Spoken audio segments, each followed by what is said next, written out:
Дневник домового. 10 июля. Решил вести дневник, потому что последние 150 лет помню, а то, что раньше было, забывать стал.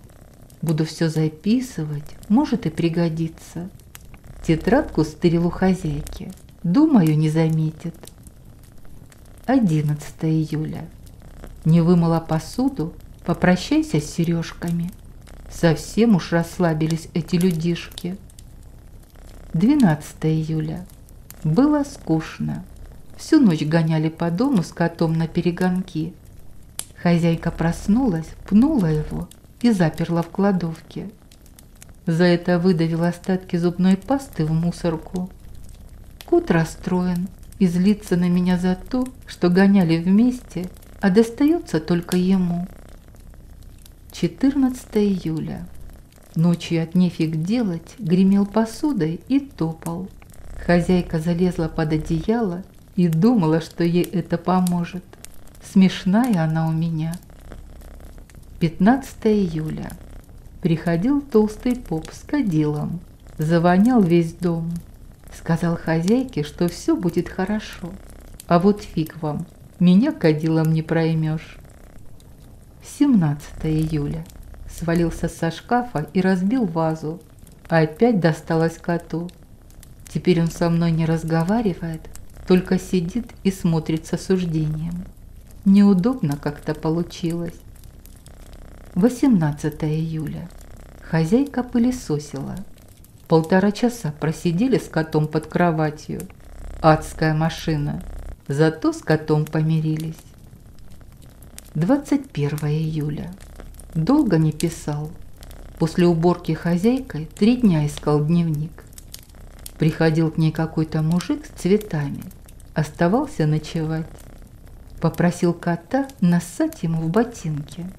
Тот долго отнекивался, но я пообещал ему достать игрушку из-под дивана. Он согласился, а опять получил люлей. Говорит, что я говно. 22 июля. Ночью душил хозяйку по старой привычке. Теперь этот мужик ночует у нас каждую ночь. Говорит, что он ее защищает. Рэмбо, блин. 23 июля. Ночью душил мужика. Достал уже. Не нравится он мне. 24 июля. Делал уборку в доме. Хозяйка не может найти цепочку. Думаю, подкинуть ее в лоток кота. 27 июля. Приезжали из битвы экстрасенсов. Каждого посылал нафиг. Никто не послал обратно. Зато сказали, что я дух покойного дедушки хозяйки. Врут. Он уехал еще 2 года назад. 29 июля. Хозяйка теперь оставляет мне молоко под печкой. Думает, что я там сплю. Нашла дебила. Теперь я сплю с ней на кровати. Благо мужик сыт и больше не приходит. 30 июля. Натыкала по всей квартире иконок. Походил, посмотрел. Раньше лучше рисовали. 2 августа. За ВДВ. 3 августа. Хозяйка весь день бегала по дому, искала кота. Думала, что он сбежал. Сидели в шкафу, ржали. 5 августа. Забыл включить стелс-режим. Хозяйка побежала за краской для волос. 9 августа. Пели песни с котом.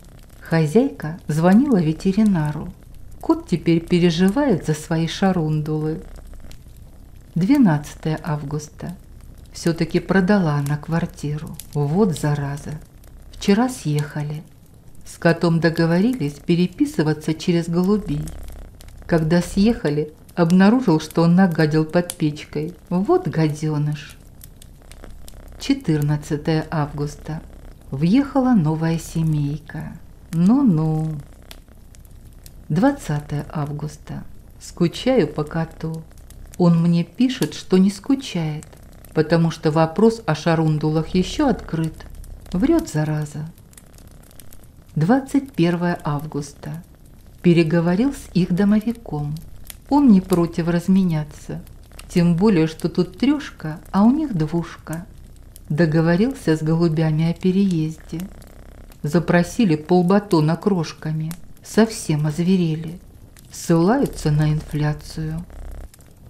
22 августа. Собрал сундук, жду голубей. 24 августа. Ура, переехал. Кот делал вид, что не рад. Потом предложил позырить в окно. Сказал мне, что тоже скучал. Обнялись. 25 августа. Сказал коту, что в зеркале живет бабайка. Ходит, шугается. 26 августа. Выпил молоко из миски кота. Сказал ему, что это мухи. Он пошел договариваться с пауком, чтобы сдавал мух ему. 27 августа. Поскользнулся в ванной, ударился копчиком. Хозяйка лишилась любимой заколки. 28 августа. У хозяйки новый хахаль. Кот не хочет ссать в ботинки, игрушка уже не прокатывает. Если останется ночевать, буду душить. 29 августа. Хахаль поскользнулся в ванной, ударился копчиком. Ржали с котом под умывальником. Вернул хозяйке заколку. 30 августа. Играли с котом в прятки. Делаю вид, что ищу его. Просто захотелось покоя. Я-то знаю, что он в шкафу сидит. 31 августа. Кот обиделся за то, что я забыл его найти, а он весь день просидел в стиралке. А я-то думал, что у него нет фантазии. 1 сентября. День знаний. Кот сожрал букварь. 3 сентября. 3 сентября – день прощания. День, когда горят костры рябин. Как костры горят обещания. В день, когда я совсем один. И кот еще со мной, и хозяйка. 4 сентября. Хахаль на удивление настырен. Ходит и ходит. Как ему объяснить, что у меня аллергия на розы? 5 сентября. Сказал коту, что видел в квартире мышь. Кот вышел на тропу войны. Не спит по ночам, сидит в засаде. 7 сентября. Кот сказал, что поймал ее, пока я спал. Не буду его расстраивать. Пусть думает, что я поверил. 8 сентября. Стырил у хахаля ключи от машины, а он остался ночевать. Кот сказал, что стратег во мне умер, не родившись. Блин, походу он прав. Вернул ключи. Коту сказал, что мыши не было. Обиделся, не разговаривает. 9 сентября. Кот теперь подлизывается к хозяйке. Перевернул его лоток, а потому что нефиг друзей на баб менять. 10 сентября. Закончилась тетрадка. Пойду пороюсь в хозяйкиной сумке. 12 сентября. Завел новую тетрадку. Сижу на холодильнике, пишу.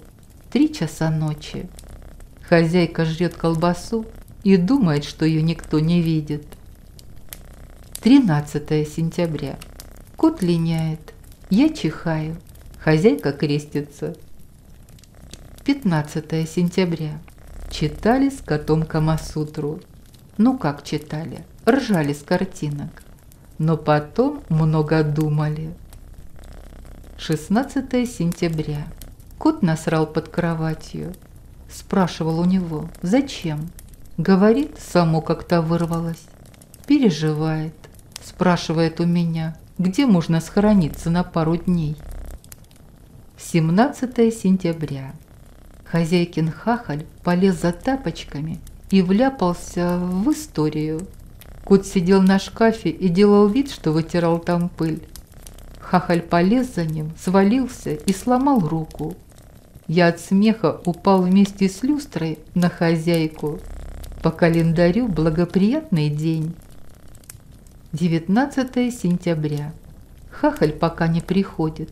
Хозяйка налупила тапком кота. Теперь он со мной не разговаривает. А я-то при чем?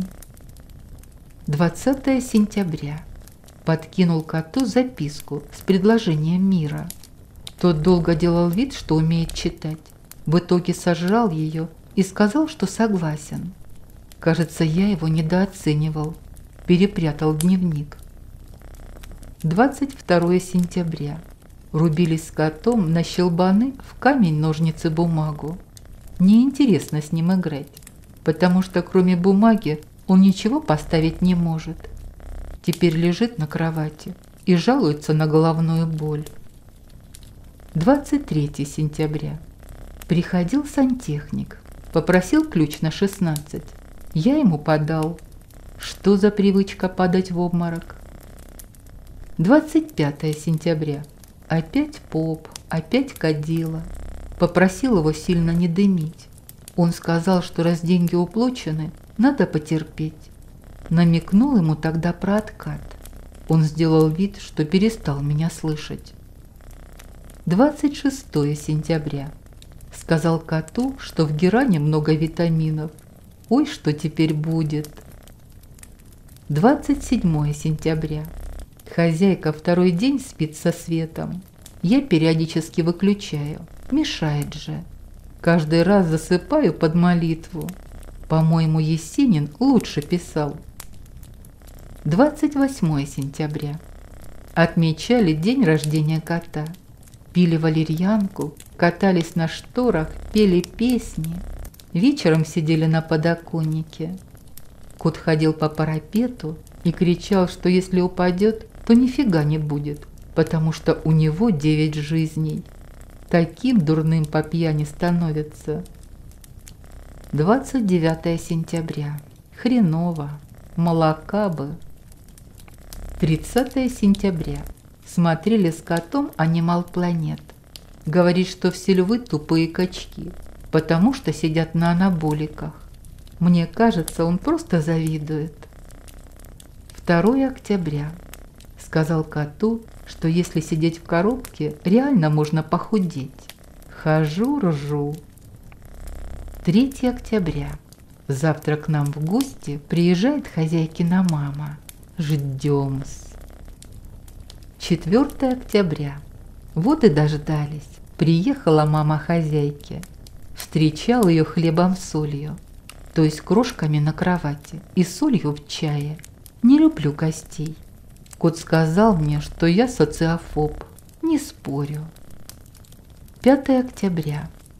Хахаль в гипсе приходил знакомиться с мамой. Такой наглости не выдержал даже толерантный кот. Все-таки нассал в ботинок, в правый. 6 октября. Кот отхватил от хозяйки и от Зинаиды Захаровны, ее мамы. Хахаль воздержался. Кот перенес все героически. Потом спрашивал у меня, похож ли он на Жанну Дарк. Откуда он про нее знает? 7 октября. Играли с котом в футбол, пробка от шампанского. Зинаида Захаровна наступила на нее и влетела лбом прямо в шкаф. Теперь называем ее Зинедином Зиданом. За глаза, конечно же. 8 октября. Хозяйка жаловалась Зидану на меня. Она ответила, что это бред, и убрала мою чашку с молоком. Это война. Карфаген должен быть разрушен. 9 октября. На экстренном заседании кот объявил себя нейтралитетом. Предатель. Ничего, сам справлюсь. 10 октября. Ночью душил бабку. Хоть бы хны. Теперь она еще и храпит, как сивый мерин. 11 октября. Сегодня в 2 часа ночи хозяйка и бабка столкнулись лбами у холодильника. Встреча кишкоблудов на Эльбе, блин. 12 октября. Воевать нет настроения. Весь день валялся на кровати с бабкой, смотрел 27-й сезон «Поле чудес» на DVD, ржал с ее комментов. 14 октября. Рассуждали с котом о теории струн. Сошлись на том, что на шестиструнке слабать восьмиклассницу гораздо проще. 15 октября. Включили отопление. Наконец-то. Кот думает, что фильм «Батареи просят огня» о работниках ЖКХ. 16 октября. Сказал коту, что если залезть на обеденный стол, то этим он утвердит свое лидерство в квартире. Тот долго сомневался, но полез. Хозяйка появилась, как всегда, внезапно. Пролетая мимо меня, он успел обозвать меня говном 2 раза. 17 октября. Ночью шептал бабке на ухо, что ей пора домой. Она встала и пошла жрать пельмени. Женщины, никакой логики. 18 октября. Кот решил бросить есть китикет. Ходит злой, нервный. Ночью 5 раз ходил на балкон, типа в туалет. Китикетом несет за версту. Сорвался, но продолжает утверждать, что может бросить в любой момент. А не бросает, потому что это его успокаивает. 19 октября. Кажется, бабка собирается домой. Слава Перуну. 20 октября. Устроили бабке проводы. Кот насрал ей калоши. Видать, она его тоже достала. Бабка не заметила, так и потопала. Научил кота мочить краба. Достойный поступок. Прощай, Зенедин. Ты навсегда останешься в наших сердцах. Мы запомним тебя такой, в галошах полных говна. 22 октября. Уронил на хозяйку икону. Моя миска вернулась на место. Кажется, мы начинаем находить общий язык. 23 октября. Сказал коту, что когти лучше всего точатся о мягкую мебель. Теперь сидит в запертой кладовке и орет матерные частушки о домовых. Кстати, некоторые очень даже ничего. 24 октября. Хахалю сняли гипс. Приходил сегодня. Изучаю анатомию. Пишут, что очень легко ломается ключица. На ней и остановимся. 25 октября. Хозяйка хочет завести собаку. Кот сыт во всех смыслах и углах. Посмотрим, кто кого. 29 октября. Завтра должны привезти собаку. Кот постоянно умывается и делает вид, что ему пофигу. А сам вчера убирался в кладовке и учился закрывать за собой дверь. 30 октября. Ой, только проржался. Привезли ее. Не знаю, какой породы, но из этих, которым, чтобы шаг сделать, нужно инсульт пережить. Карманный пес. Кстати, кот сидит в кладовке и кричит оттуда. Ну что там? Сказал ему, что привезли волкодава. Тот ответил мне, что пока еще занят, много работы и ночевать будет в кладовке. А голосок-то дрожит. 31 октября. Знакомился с Халком. Это так зовут этого немощного. Пока здоровался с ним, тот пару раз обделался под себя. Хозяйка называет его Пусиком и не лупит. Как-то даже за кота обидно. 1 ноября. Хэллоуин. Не отмечаю принципиально. Не наше это все. А вот хозяйка обвешалась чесноком и ходит с крестом по квартире. Может, я просто громко играл на балалайке. 2 ноября. Ночью вышел кот. Ну как вышел? Выполз. Передвигается по квартире крайне медленно. Мне говорит, что просто ему некуда спешить, что он устал после уборки. Понятно, очкует. 3 ноября. И все-таки они встретились.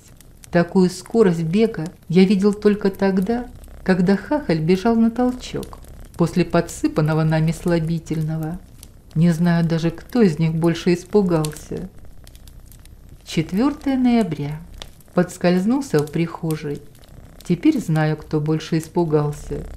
Страх очень скользкий и определенно пахнет собачьим дерьмом. 5 ноября. Кот отмечал день разведчика, молча, в засаде. 6 ноября. Посадил их за стол переговоров. Через 5 минут после начала заседания хозяйка швырнула со стола каждого по очереди. Откуда мне знать, что стол переговоров – это метафора? Перенесли заседание на 7-е, в кладовке. 7 ноября. Все состоялось. Халк сказал, что никаких территориальных претензий у него нет, а все, что он хочет, это дожить до смерти. Кот зачитал список своих требований. Заметил, что если слушать его, закрыв глаза, можно представить, что слушаешь Жириновского. 8 ноября. Кот ходит по дому, как дембель. Собакевич обращается к нему не иначе, как товарищ старослужащий. Тот за это отдает ему масло. 9 ноября. Сказал Собакевичу, что кот боится мухобойку. Ответил мне, что жизнь – это лишь череда случайных событий, сгенерированных определенным образом, неизменно приводящих к определенному окончанию. Сказал коту, чтобы перепрятал валерьянку. 10 ноября. Халк укусил хахаля за ногу. Тот шмякнул его по морде, потому что подумал, что его укусила муха. Сидели в кладовке, готовили план мести. Нашел на полке журнал «В мире животных». Кот сделал вид, что это не его, но попросил не выкидывать. 13 ноября. Немощный перегрыз хахалю шнурки. Как видно по дате, это заняло много времени. Отхватил, естественно, кот. Собакевич всю ночь отжимался. 14 ноября. Нашли у Халка книгу Ницше. Весь вечер рассуждали и дискутировали с котом. Пришли к выводу, что дверь лучше подпирать толковым словарем, ибо он тяжелее. 15 ноября. Снова приходил сантехник. Сказал, что после прошлого раза он бросил пить. Я его поздравил и пожал руку. Теперь он еще и есть бросит. 17 ноября. Халк рассказывал нам, как много интересного за входной дверью. Мы с котом там ни разу не были. Кот не верит, что кроме него существуют другие коты. 18 ноября. Хозяйка уезжает в отпуск. Немощного берет с собой, а кот остается дома. Просила соседа присматривать за ним. А меня нельзя попросить было? Ну да. 19 ноября. Стырил у хозяйки вторые ключи от квартиры. Завтра выходим в поход. А сейчас отбой. 20 ноября. Выходим. Дневник на всякий случай взял с собой. Ни разу не видел у кота таких больших зрачков. Говорит, чтобы лучше видеть. А по-моему, просто очкует. Пока спускались по лестнице, кот 3 раза спросил, выключили ли мы утюг. Пришлось вернуться. Кот сказал, что уже поздно, и лег дрыхнуть. 21 ноября. Первый раз увидели домофон. Ох и адское устройство. Ждали, пока кто-нибудь выйдет. Выходил сосед, взял кота и отнес домой. Пришлось возвращаться. Кот кричал, что он самостоятельный и вправе сам принимать решение, куда ему идти. Жаль, что сосед не понимает по-кошачьи. 22 ноября. Вышли на улицу. Офигеть, какой оказывается огромный мир. Убедились с котом, что на свете есть вещи гораздо большие, чем попа нашей хозяйки. 23 ноября. Решили остаться на улице с ночевкой. Спали на теплотрассе. Кот всю ночь бегал во сне и пинал меня лапами. Не спалось, поэтому заглядывал в окна. Одна бабка, кажется, меня увидела, крикнула «Немцы в городе!» и запульнула в меня картошкой. 24 ноября. Встретили дворовых котов. Спрашивали, с какого мы района и есть ли чё. Сказали, что нет ничего, и пошли дальше. Кот сказал, что легко отделались. 25 ноября. Кот начал ныть и конючить. Говорит, что не может без лотка, так как он из интеллигентной семьи. Пришлось возвращаться. Остались на ночь дома. От нечего делать стучал по батареям. 26 ноября. Предложил коту пойти еще погулять. Тот сослался на больную пятку. Пришлось остаться дома. Очень скучно. Стучал по батареям неоднократно. 27 ноября.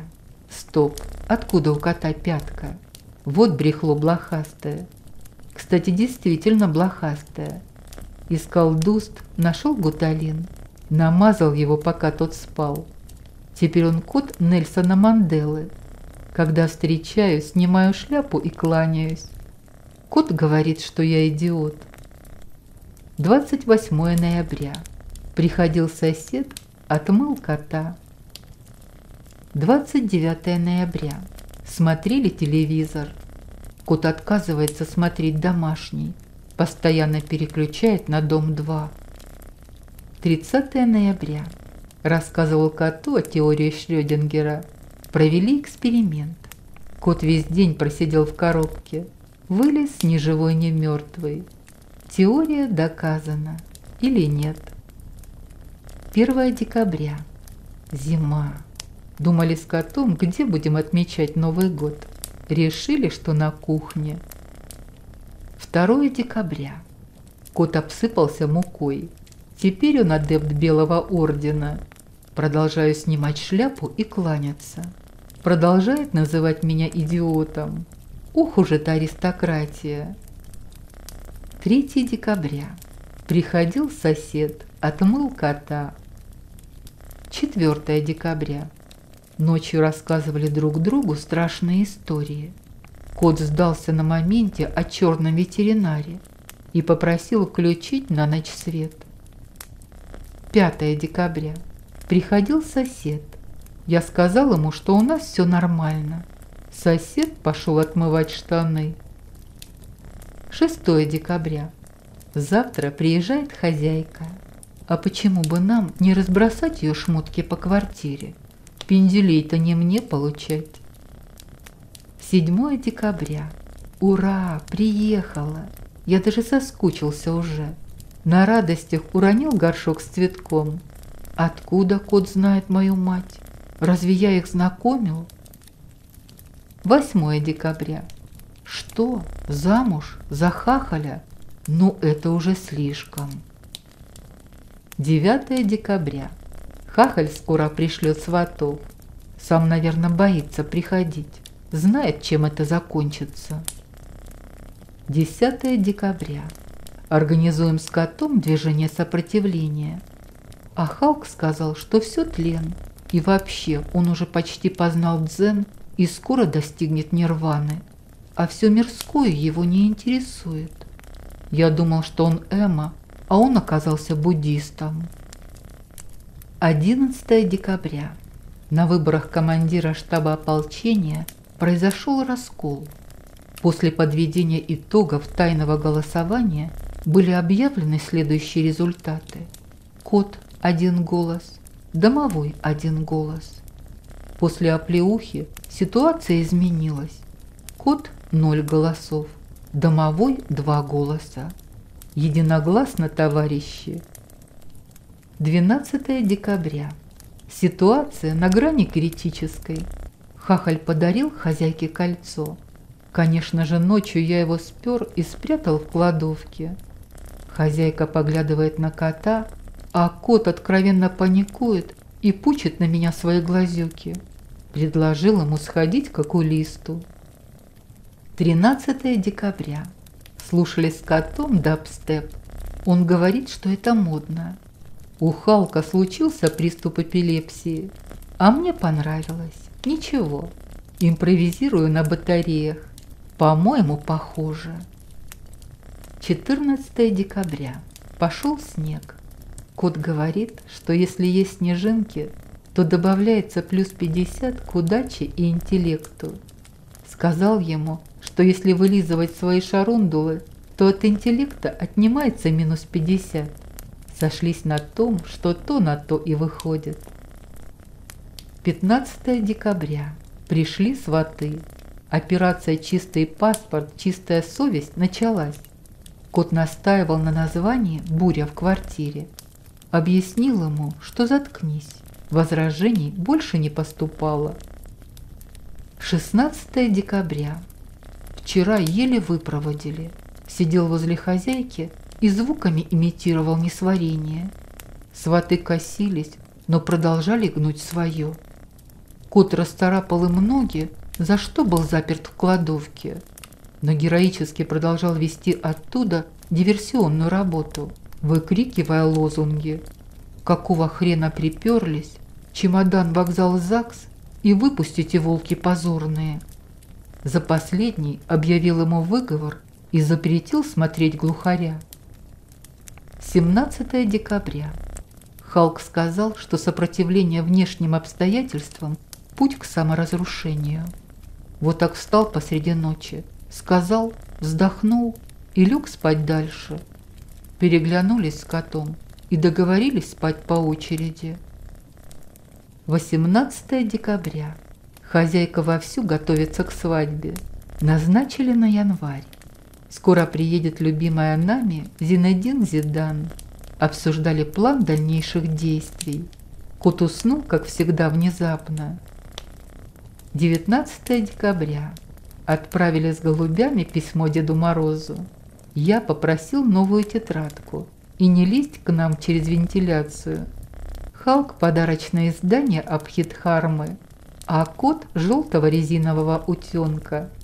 Нет, ну вроде взрослое животное. 19 декабря. Ночью видел, как Халк вознесся над землей. Оказалось, хозяйка случайно пнула его ногой во сне. 20 декабря. Получили от голубей отчет о доставке и приглашение на сайт знакомств. Как теперь отключить эту услугу? Достали уже. 21 декабря. Хозяйка привезла платье. Все-таки красивая она у нас. Кот пустил слезу и убежал в кладовку. Сидит, причитает. 22 декабря. Дискутировал с Халком. Узнал значение слова «дискутировал». Собакевич умен, зараза. 23 декабря. Ужинали при свечах. Выбила пробки, ждали электрика. Халк сказал, что огонь есть начало 4 стихий. Впрочем, неважно. Переживаю, что он может обратить кота в свою веру. Он у меня такой доверчивый. 25 декабря. Хряпнули с котом валерьянку за католическое Рождество.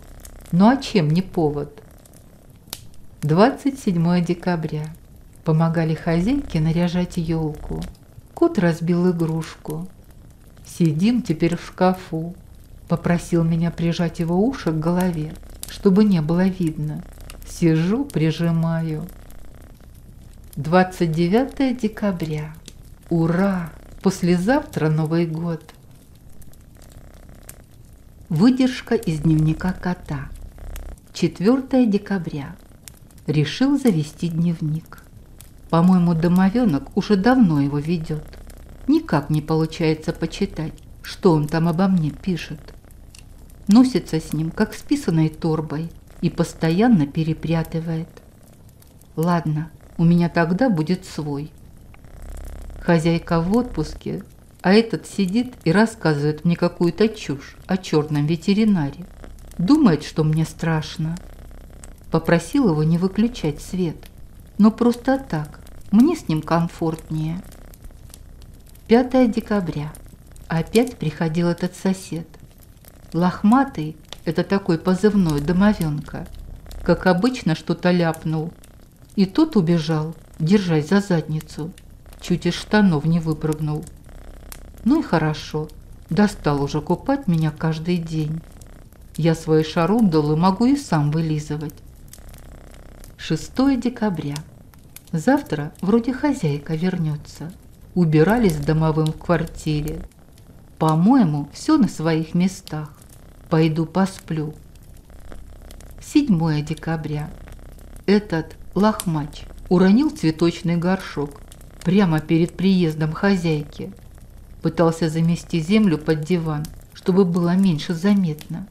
Сказал ему, что его мать плохо занималась его воспитанием. Ну, не совсем так сказал, но смысл был таким. 8 декабря. Замуж за хахаля. Непонятная ситуация. А в любой непонятной ситуации я иду спать. Да, спать. 10 декабря. Организую движение сопротивления засилью хахаля. Возьму туда Лохматова. Халк сказал что-то непонятное и, кажется, впал в кому. Не боец. Есть подозрение, что еще и не жилец. 11 декабря. Проводили выборы командира штаба ополчения. Назначил командиром Лохматова. Пусть будет. Я-то знаю, кто тут главный. 12 декабря. Домовой стырил хозяйкино кольцо и куда-то спрятал. Но не дурак. Просил его вытащить соринку из глаза. Тот отправил меня к окулисту. Никакой взаимопомощи. 13 декабря. Заживала кассету в магнитофоне. Сказал им, что это дабстеп. Халк попытался замутить нижний брейк. Домовой подыгрывает ему на батарее. С кем я живу? 14 декабря. Первый снег. Романтическое настроение. Домовой пристает с глупыми вопросами. Как ему рассказать о многовековой кошачьей традиции поедания снега? Я же не спрашиваю у него, зачем он разговаривает с радиоприемником. 15 декабря. Сегодня к нам придут сватать хозяйку. Все готово к диверсии. Кодовое название операции решил оставить в тайне. Домовой наносит боевую раскраску гуталином. Выдал ему наркомовские 100 грамм молока. Начинаем. 16 декабря. Молоко оказалось пропавшим, поэтому Лохматый весь вечер просидел на диване, бурча своим Везувием. Пришлось взять все на себя. Попал в плен. Но меня им не сломать, коты не сдаются. Сидел в кладовке, читал вслух Донцову. 18 декабря. Свадьбу вроде на январь назначили. Непонятная ситуация. А в любой непонятной ситуации... 19 декабря. Написали письмецо Деду Морозу. Эти двое заказали какую-то фигню, а я желтого утеночка. А что все ржут? Я давно мечтал, между прочим. 20 декабря. Решил заняться йогой. Приходится спать в очень неудобных позах. Но ничего. Говорят, что поначалу сложно, а потом привыкаешь. Слышал, что один мастер даже на плазме спать умеет. 21 декабря. Хозяйка приперла свадебное платье. Побежал занимать кладовку, чтобы она его туда не засунула. А то где я буду медитировать? 23 декабря. Не было света. Мне-то пофигу, я и так вижу. Кстати, по-моему, Халк сектант. Все время несет какую-то чушь. Но с другой стороны, сказал, что научит меня выходить в астрал из позы огнедышащего почтальона. 27 декабря. Украшали елку. Потом надоело, полезли в шкаф.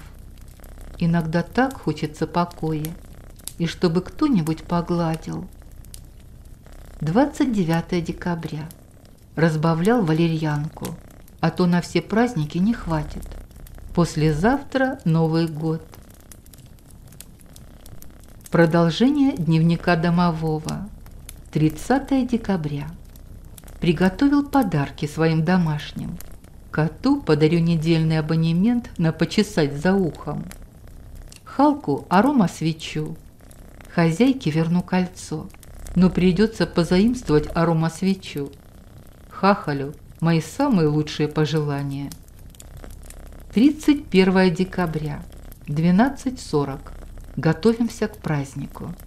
Помогаем хозяйке готовить. Я слежу за огнем. Кот пытается чистить картошку, катая ее по всей квартире. Халк созерцает. Ну, как говорится, чем можем. 15:30. Пришел Хахаль. Пока он снимал куртку, я взболтал бутылку шампанского. Позвал всех. Сидим, ждем. Попросил кота не ржать раньше времени, ибо палево. 15:35. Пробка залетела Хахалю прямо по лбу. Шишандра превзошла все мои ожидания. Очень рады, потому что Халк сказал, что увидеть единорога под Новый год – это или к благополучию, или к визиту к наркологу. Ржем и надеемся на первое. 16:00. Решили с котом, что они там сами справятся на кухне. Валяемся на диване, смотрим, Иван Васильевич меняет профессию. Коту нравится. Постоянно бегает к Халку на кухню и орет. Какая там собака? Не позволю про царя такие песни петь. Халк смотрит на него с сочувствием. 19:00. Хряпнули с котом за Иркутск. Он говорит, что у него там бабушка. 20:15. Хахаль подарил хозяйке золотой браслет. А руки-то чешутся. Ладно, не сегодня. Пусть пока порадуется. 22:00. Домовой дурак. 22:05. Кот нашел мой дневник. Предыдущую запись считать недействительной. 23:00. Смотрим голубой огонек. Кот говорит, что Кобзон уже не тот. 23:55. Разослал всем своим поздравления. Голуби сказали, что сеть перегружена и сервис временно недоступен. Каждый год одно и то же. 00:01. Ура! С Новым годом! Кто куда, а мы в кладовку. Примерно 3:00, а может и 8:40, не знаю уже. Напоили Халка и намазали зеленкой. Теперь гоняет по квартире с криками: «Халк хотеть крушить!» Кажется, мы его недооценивали. 28:79 по старому стилю. Кот неожиданно признался в том, что он кот. Не нашли ничего лучшего, как выпить за такое откровение. Светает. Голуби сказали, что все сообщения доставлены. Кот отправил еще одно своей бывшей. Самое время спеть коня Любе. Утро. Халк называет нас братишками и лезет целоваться. Отправили его спать. Тот вернулся через час и попросил сигарету. На наш ответ, что мы не курим, спросил, что будет, если он найдет. Отправили спать повторно. Время уже не важно. Дед Мороз все-таки завалился через вентиляцию. Сказал, что не может остаться, сославшись на работу. Кот назвал желтого утенка Виталием и начал учить его разговаривать. Солнце встало. Люблю их всех. Хорошо, что они у меня есть. Даже Хахаль не такой уж и упырь. Кстати, спать совсем не хочется. 2 января. Ну вот и 1 января. Стоп, на календаре уже 2. А когда же было 1? По-моему, Новый год удался.